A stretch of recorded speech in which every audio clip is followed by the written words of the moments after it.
Class सबसे पहले आप देखो, आपके पास ऑक्सीजन है 1 2 3 4 5 6। हम क्या पढ़ रहे हैं? We are going to study about formal charge. एक और ऑक्सीजन है, एक और ऑक्सीजन।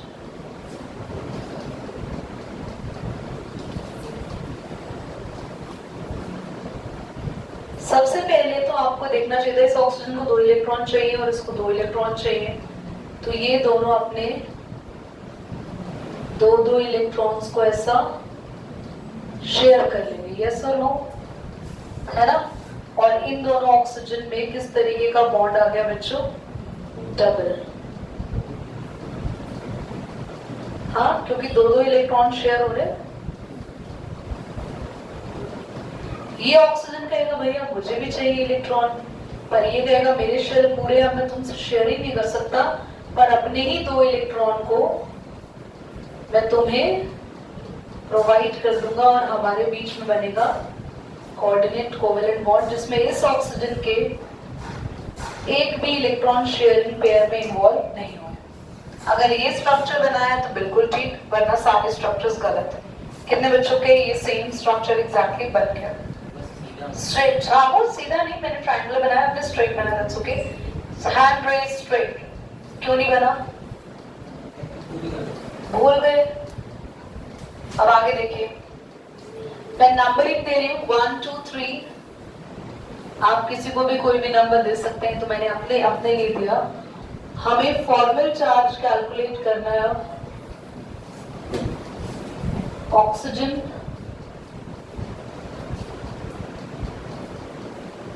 ये ऐसा लिख दो, O1 इजी रहेगा।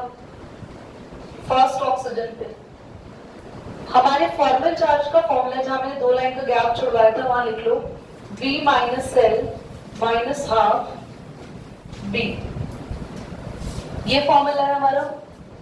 V देखो क्या होता है, इधर देखो, सब इधर देख लो। V होता है वैलेंस इलेक्ट्रॉन।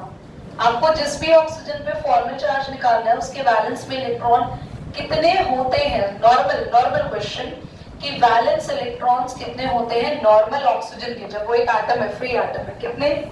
6। समझ आ रहा है नहीं आ रहा? वैलेंस इलेक्ट्रॉन कितने होते हैं ऑक्सीजन में?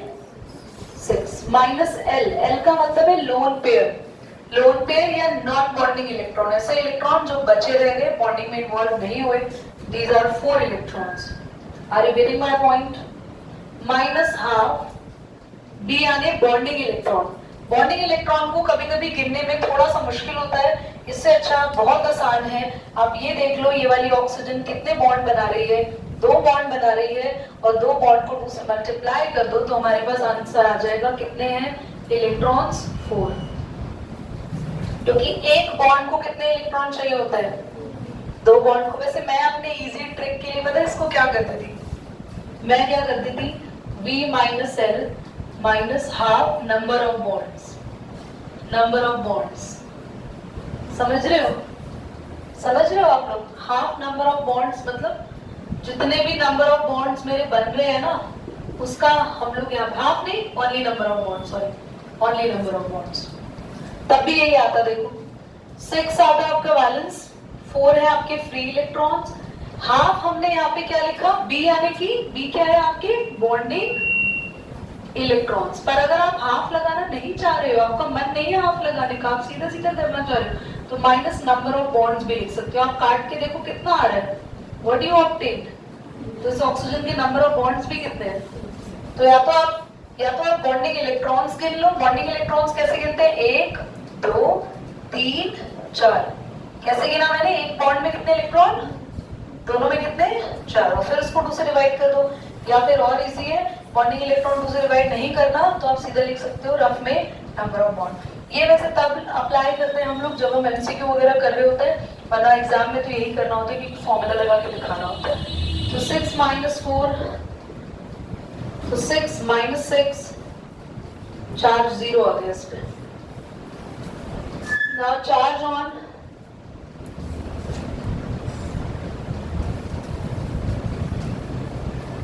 second oxygen, valence electron 6, lone pair कितने हैं जो इलेक्ट्रॉन इन्वॉल्व नहीं हुए बॉन्डिंग में? -12। नंबर ऑफ बॉन्ड कितने बना रही है ऑक्सीजन? जल्दी बोलो। 3। 2 इससे 3 को मल्टीप्लाई करो 2 से कितना आएगा? 6।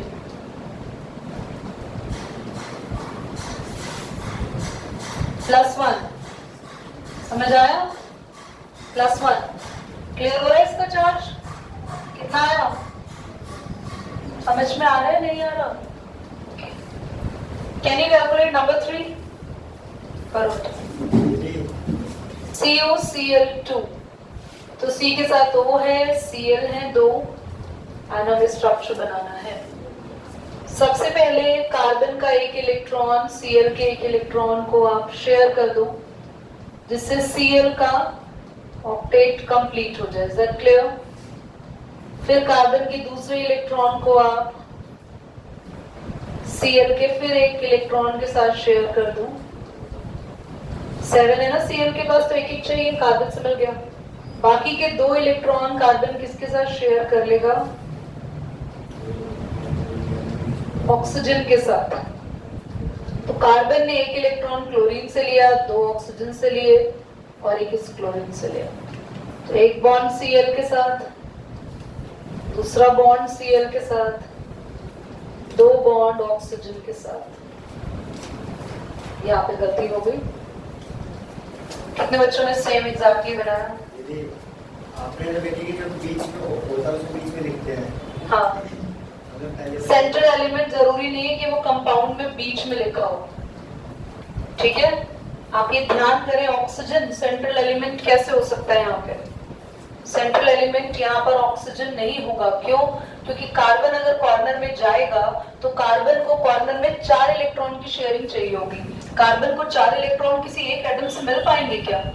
तो वहां कॉमन सेंस हमें लगानी चाहिए कि carbon can not be as a corner atom, it is always a central atom. और सबसे maximum number of covalent bond बनाने का भी क्रेडिट कार्बन को ही जाता है। Is that clear? इसीलिए इसने पूरी अपनी एक ऑर्गेनिक केमिस्ट्री स्टैब्लिश कर रखी है। एक साथ 4 बॉन्ड बना सकता है ना, तो चारों एटम इसके कॉर्नर बना दे। Can oxygen make a simultaneous 4 bond with itself? No, not all.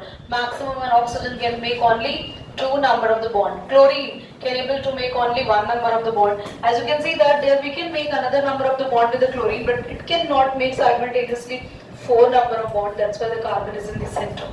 Is that clear? आगे बढ़ते हैं, थोड़ा थ्योरी ये लिखना है। ओके बच्चों, मैंने कोवेलेंट बॉन्ड में क्या क्या समझाया, क्विकली समझेंगे। कोवेलेंट बॉन्ड में मैं जो समझा रही हूँ वापस पूछूंगी, ओके? और अगर आप आंसर नहीं दे पाए तो उसके बाद आपका ट्रीटमेंट होगा, उसको आपके सब कुछ याद रहेगा फिर उसके बाद। तो हाँ, ये ऑन है अभी, आप चुप रहेंगे? आपकी काफी खुराफात ऑलरेडी रिकॉर्डेड हो चुकी है। आयनिक बॉन्ड आयंस इन्वॉल्व होते हैं उसमें। कोवेलेंट बॉन्ड आप बोर्ड पर देख ही रहे हैं, कहीं भी कोई आयंस इन्वॉल्व नहीं है। तो इसीलिए कोवेलेंट बॉन्ड्स वीकर होते हैं, क्योंकि आयनिक बॉन्ड्स में आयनिक अट्रैक्शंस होती है। नेगेटिव चार्ज पॉजिटिव चार्ज से अट्रैक्शन करता है, जिसकी वजह से आयनिक बॉन्ड्स आर ऑलवेज स्ट्रॉन्गर आरएन and covalent bonds are not so much stronger. क्योंकि कोवेलेंट बॉन्ड इतने स्ट्रॉन्ग बॉन्ड नहीं होते, इसलिए इसके कंपाउंड्स आपको ज्यादातर लिक्विड या गैसियस नेचर के मिलेंगे, जैसे water liquid, oxygen gas, chlorine gas, HCl liquid. पर एक्सेप्शंस है कुछ, जैसे शुगर, ये कोवेलेंट कंपाउंड है, बट एक्सेप्शनली ये क्या है? सॉलिड है। यूरिया कोवेलेंट कंपाउंड है, एक्सेप्शनली इट इज सॉलिड। क्या समझ में आया कि जितने भी कोवेलेंट कंपाउंड्स होते हैं उनके अंदर बॉन्डिंग कैसी रहती है? ज्यादातर लिक्विड और गैसियस नेचर के होते हैं, क्योंकि इसमें आयंस नहीं होते, तो ये नॉन कंडक्टर ऑफ इलेक्ट्रिसिटी के इलेक्ट्रिसिटी कंडक्ट नहीं कर सकते। और कुछ पॉइंट्स लिखवाया था, हाँ, मॉलिक्यूलर रिएक्शंस। देखो इनकी रिएक्शंस जो होती है ना, वो थोड़ी सी मैंने आपको लिखवाया, high energy required to break the bond. हाँ, इनके बॉन्ड वीक जरूर है, पर क्योंकि ये डबल डबल ट्रिपल बॉन्ड बनाते हैं, जिनको ब्रेक करने में काफी टाइम लग जाता है। और एक साथ एक ही कंपाउंड में देख रहे हो 3 4 बॉन्ड्स आपको देखने को मिल रहे हैं, तो इसलिए इन कंपाउंड्स में नंबर ऑफ बॉन्ड ज्यादा होते हैं। बॉन्ड तो वीक है, पर वीक बॉन्ड भी नंबर में ज्यादा है, इसीलिए इन बॉन्ड्स को तोड़ने में थोड़ा टाइम लगता है। दैट्स व्हाई इनकी रिएक्शन थोड़ी सी स्लो होती है। Is that clear? समझ में आया?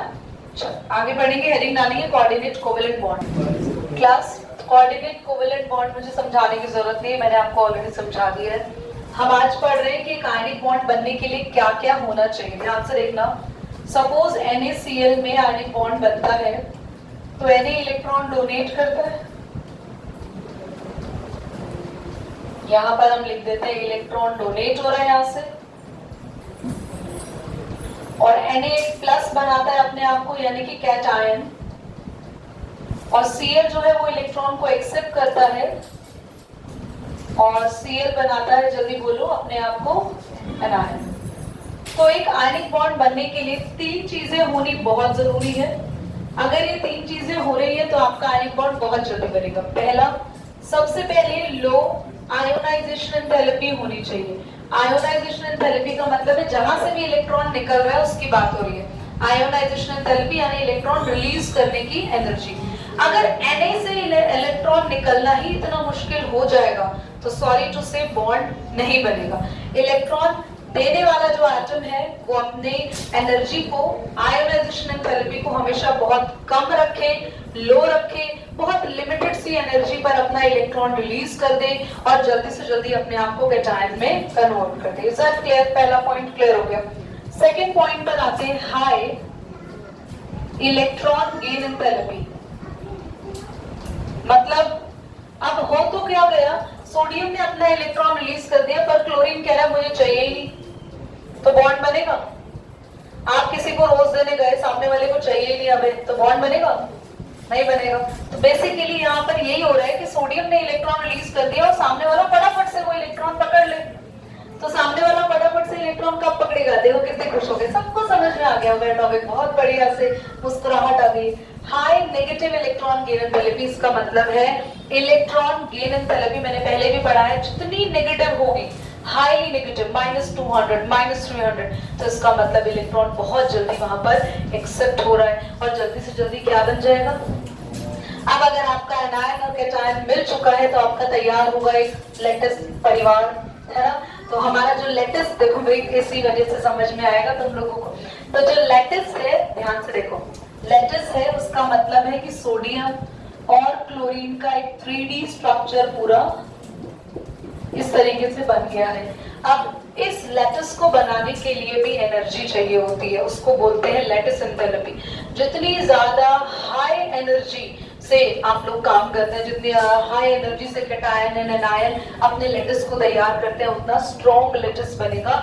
और आयनिक कंपाउंड जो होते हैं वो ऑलरेडी हमेशा क्या होते हैं, बहुत स्ट्रॉन्ग होते हैं। समझ में आ गया? तीनों फैक्टर्स क्लियर हो गए? बोलो।